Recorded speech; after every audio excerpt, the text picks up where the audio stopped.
दोस्तों, हमारा प्यारा देश भारत दुनिया का सबसे बड़ा लोकतांत्रिक देश है, जिसमें कि टोटल 28 राज्य और 8 केंद्र शासित प्रदेश हैं, जिनको यूनियन टेरिटरीज भी बोला जाता है। 140 करोड़ की आबादी वाले हमारे इस देश में लगभग 100 करोड़ लोगों के पास वोट डालने का अधिकार है और देश में कांस्टेंट इलेक्शन यानी कि जो निरंतर चुनाव होते रहते हैं, वो काफी अरसे से डिबेट का मुद्दा बने हुए हैं। This bill will finish off regional parties. This bill is only brought in to massage the ego of the supreme leader. इनको लगता है कि प्रधानमंत्री मोदी जी पर के प्रचार से ये पूरे ये भारत के चुनाव को छीनेंगे, तो हम ये चोरी नहीं होने देंगे। आज है वन इलेक्शन वन नेशन, फिर होगा वन नेशन वन पार्टी और फिर होगा one nation one leader. It is not an election reforms. It is just a fulfillment of one gentleman's desire and dream. Nothing more than. जैसा कि हम जानते हैं कि हमारा देश फेडरल फॉर्म ऑफ गवर्नमेंट के स्ट्रक्चर को फॉलो करता है, जिसे हिंदी में संघीय ढांचा कहते हैं। इसमें होता ये है कि देश में शासन के अधिकारों को अलग अलग स्तर पर बांटा जाता है। जैसा कि हमारे देश में होता है, सबसे ऊपर सेंट्रल गवर्नमेंट, फिर स्टेट गवर्नमेंट, उसके नीचे लोकल गवर्नमेंट जैसे कि पंचायती राज और म्यूनिसिपैलिटीज। इन सभी स्टेजेस पर अलग अलग सरकारें चुनी जाती हैं अलग अलग टाइम पर इलेक्शंस कराकर, जिससे कि होता ये है देश में कहीं ना कहीं किसी न किसी स्टेज के इलेक्शंस चल रहे होते हैं, चाहे वो पार्लियामेंट के इलेक्शन हो या किसी स्टेट असेंबली के। तो इस लगातार चुनावी माहौल से जो दिक्कतें परेशानी प्रशासन या आम आदमी को होती हैं, उसको एड्रेस करने के लिए प्राइम मिनिस्टर नरेंद्र मोदी एक कॉन्सेप्ट लेकर आए हैं, वन नेशन वन इलेक्शन। एक और विषय है one nation one election. One nation, one election. One nation one election. अरे हमको क्या मिलेगा? ये भारत की जरूरत है। इसमें आपत्ति क्या है? ये चलने वाला नहीं है। एक देश एक चुनाव होना चाहिए, एक मतदाता सूची होनी चाहिए।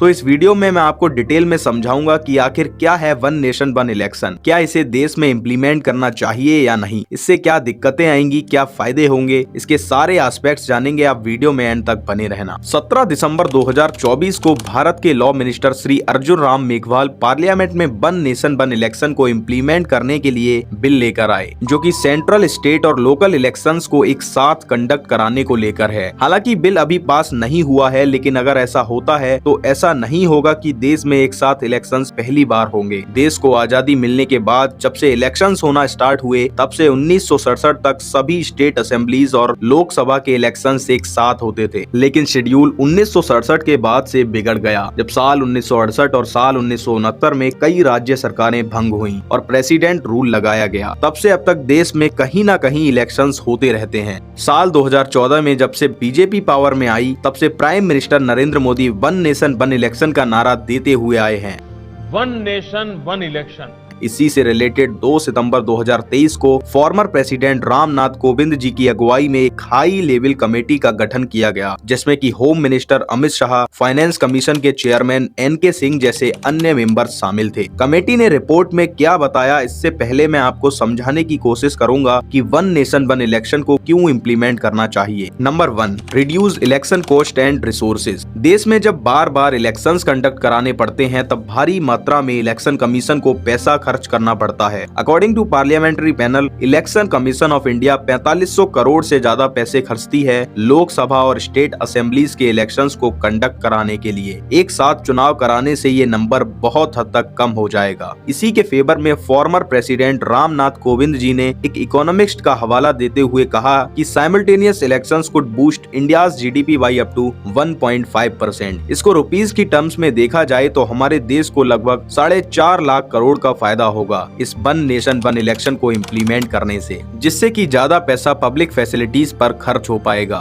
दूसरा बेनिफिट इससे होगा वो है लॉन्ग टर्म गवर्नेंस। देखो, जब किसी स्टेट या यूनियन टेरिटरी में इलेक्शन कंडक्ट कराने होते हैं, तो इलेक्शन शेड्यूल आने के तुरंत बाद ही उस स्टेट में मॉडल कोड ऑफ कंडक्ट को लागू कर दिया जाता है, जिसको हिंदी में आचार संहिता भी कहते हैं। इस दौरान सरकार किसी भी तरह की वेलफेयर स्कीम्स या पॉलिसीज को ना तो अनाउंस कर सकती है, ना ही इम्प्लीमेंट कर सकती है, और ना ही इन सब के लिए फंडिंग मिल सकती है, चाहे वो रोड कंस्ट्रक्शन हो, हेल्थ, एजुकेशन या गवर्नमेंट पोस्ट के लिए रिक्रूटमेंट या अपॉइंटमेंट, तब तक जब तक कि इलेक्शंस के रिजल्ट डिक्लेयर नहीं हो जाते। तो इस पूरी अवधि के लिए विकास कार्य ठप पड़ जाते हैं। इसके अलावा बार बार इलेक्शंस के दौरान पार्टियां ज्यादा टाइम इलेक्शन कैंपेनिंग में व्यस्त रहती हैं और मैनिफेस्टोज में शॉर्ट टर्म गेनिंग पर ज्यादा फोकस किया जाता है, जैसे इलेक्ट्रिसिटी बिल माफ करना, फ्री गैजेट्स देना, ETC। हालांकि इससे लोगों को फायदा तो होता है, लेकिन जो बड़े इश्यूज जैसे कि हेल्थ, एजुकेशन, एम्प्लॉयमेंट, इनको साइडलाइन कर दिया जाता है। अगला ये कि बार बार इलेक्शंस कराने से बड़ी तादाद में सिक्योरिटी फोर्सेस और अदर गवर्नमेंट सर्वेंट्स जैसे कि स्कूल टीचर्स को उनकी मुख्य ड्यूटी से हटा के इलेक्शन ड्यूटी में लगाया जाता है, जिससे नुकसान स्कूल के बच्चों को झेलना पड़ता है। तो ये भी एक तर्क दिया जाता है वन नेशन वन इलेक्शन के फेवर में। अब वन नेशन वन इलेक्शन लागू करने के बाद क्या चुनौतियां और समस्याएं आएंगी, उनको डिस्कस करने से पहले हम लोग रामनाथ कोविंद जी के द्वारा पेश की गई रिपोर्ट के कुछ पॉइंट्स के बारे में जान लेते हैं, क्योंकि अगर ये बिल पार्लियामेंट में पास होता है तो हाई चांसेस हैं कि इसी कमेटी की रिकमेंडेशन को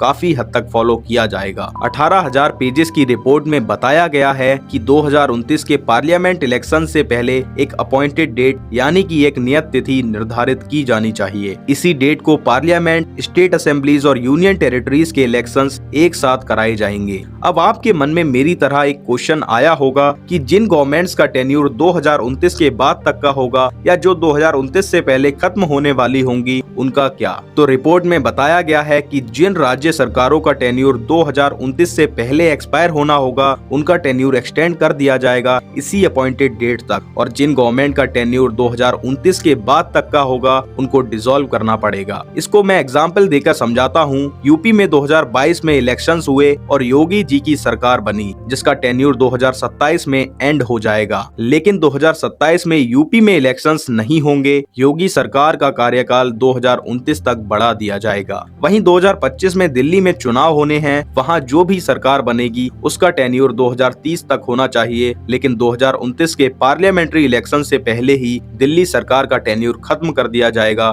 वन नेशन वन इलेक्शन को लागू करने के लिए। दूसरी बात कमेटी ने बताई कि लोकल लेवल यानी कि पंचायती राज और म्युनिसिपैलिटीज के इलेक्शंस लोकसभा और विधानसभा के चुनावों के 100 दिन बाद दूसरे चरण में कराए जाएंगे। तीसरा ये कि अगर इलेक्शन साइकिल के बीच लोकसभा किन्हीं कारण भंग होती है तो फ्रेश इलेक्शंस कराए जाएंगे और इस हाउस का टेन्यूर बचे हुए टर्म के लिए होगा, जितना कि भंग हुए हाउस का बचा था, ताकि इलेक्शन साइकिल मेंटेन रहे। इसके अलावा अगर कोई राज्य सरकार भंग होती है तो उसके लिए भी फ्रेश इलेक्शंस कराए जाएंगे, जिसकी अवधि आने वाले लोकसभा चुनावों तक रहेगी, न कि पूरे 5 साल। चलिए जानते हैं कि इतने अच्छे प्रावधान होने के बाद भी अपोजिशन पार्टीज क्यों इसका विरोध कर रही हैं। आखिर इससे होने वाले नुकसान क्या क्या हो सकते हैं। Let's see. सबसे बड़ा क्रिटिसिज्म है कि ये फेडरल स्ट्रक्चर के खिलाफ है, जो कि हमारे संविधान का बेसिक स्ट्रक्चर है। जैसा कि मैंने पहले बताया कि हमारे देश में पावर फंक्शंस अलग अलग स्टेजेस पर डिवाइडेड हैं, क्योंकि देश में इतनी सारी विविधताएं हैं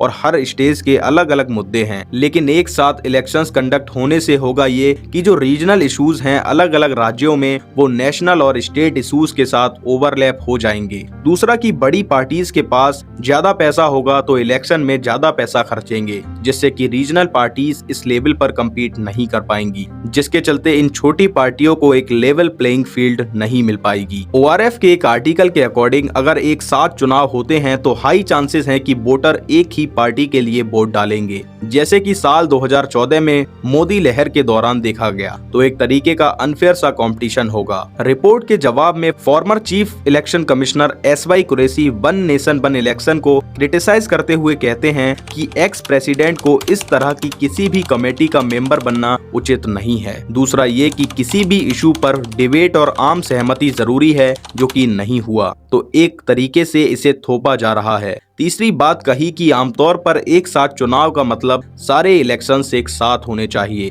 लेकिन यहाँ लोकसभा और विधानसभा के 100 दिन बाद लोकल इलेक्शंस होंगे, तो कहीं भी ये साइमल्टेनियस इलेक्शंस नहीं हुआ।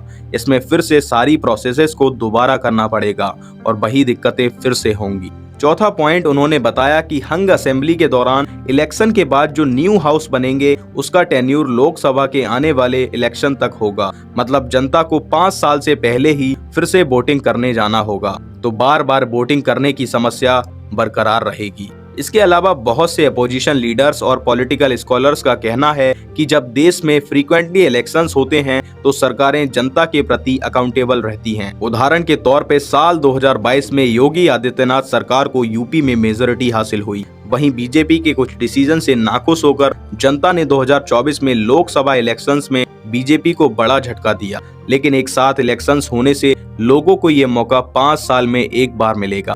इसे लागू करने के लिए मौजूदा सरकार के सामने सबसे बड़ा चैलेंज है वो है इस one nation one election bill को पास कराना, क्योंकि ये एक constitutional amendment bill under article 368 जो कि पार्लियामेंट की स्पेशल मेजोरिटी यानी कि 2/3 मेंबर्स के द्वारा पास किया जाना चाहिए, जिसमें कि टोटल 543 सीट्स में से 362 मेंबर्स की मंजूरी चाहिए होगी। लेकिन प्रेजेंट में एनडीए के पास 293 और केवल बीजेपी के नंबर 240 हैं। इसके अलावा लोकल इलेक्शंस स्टेट लिस्ट का सब्जेक्ट हैं, तो ऐसे में बिल को पास होने से पहले at least half of the states की मंजूरी जरूरी है। बिल अगर पास होता है तो 129th कॉन्स्टिट्यूशनल अमेंडमेंट्स बिल होगा, जिसका उद्देश्य संविधान में आर्टिकल 82A और 324A को ऐड करना होगा, जिनमें कि वन नेशन वन इलेक्शन से रिलेटेड प्रावधानों को जोड़ा जाएगा। इसके अलावा संविधान के आर्टिकल 83 और 172 जिसमें लोकसभा और स्टेट असेंबलीज के टेन्यूर की बात की जाती है, इनमें चेंजेस लाने होंगे और ऐसे टोटल 18 से ज्यादा अमेंडमेंट्स करने पड़ेंगे बीजेपी के सपने को पूरा करने के लिए। अब ऐसा नहीं है कि ये केवल बीजेपी वालों के दिमाग की उपज है।